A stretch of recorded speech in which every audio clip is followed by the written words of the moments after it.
សួស្តីអ្នកគ្នាបាទអញ្ចឹងថ្ងៃនេះគឺខ្ញុំមកធ្វើវីដេអូ reaction ពី game Dream League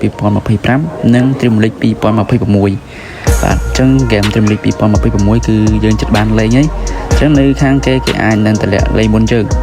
អាចនឹងខែក្រោយគឺគេធ្លាក់ឲ្យយើងលេងដែរហើយអូខេអញ្ចឹងនេះគឺជា game 2025អញ្ចឹងយើងจะមើលgraphic វាផ្លាស់ប្ដូរយ៉ាងម៉េចអញ្ចឹងគឺ graphic 2025គឺខ្ញុំថាប៉ុណ្ណឹងគឺ VM អញ្ចឹងជាមួយយើងមើល graphic 2026គេអាចនឹង update បញ្ចូលខ្លះ graphic ថ្មីអូខេនេះគឺជា game Dream League 2026នេះខ្ញុំចូលមកឃើញនេះគឺជា stadium វាស្តៀងតែគ្នាទេតែគាត់វា update graphic វាកែខ្លះៗអញ្ចឹងយើងจะមើល2026វានេះជា intro វីដេអូណាវាអត់មាន full វីដេអូខ្ញុំពេញទេអញ្ចឹងគឺនេះ graphic វាអាចកែប្លង់កាមេរ៉ាហើយក៏គេអាចកែដែរនេះអូដោយនេះមើលទៅវាអាចនឹងគេបញ្ចូល graphic ថ្មីច្រើនហើយអាចនឹងមាន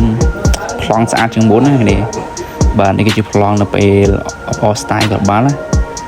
ហើយយកមកមើល stadium គឺ oh my god នេះ stadium លេអេមជាងមុននេះបាល់2026ហើយការបន្តបាល់នេះអូមានកាមេរ៉ាមែនទៀតនេះដៃកាមេរ៉ានេះឃើញអត់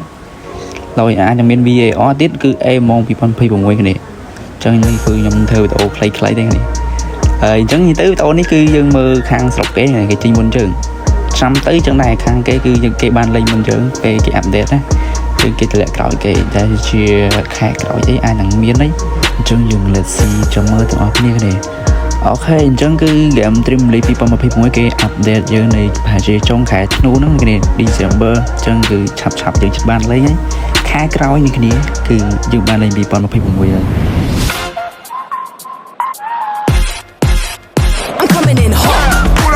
جيدة من رافينيا Topla koşmayı seviyor.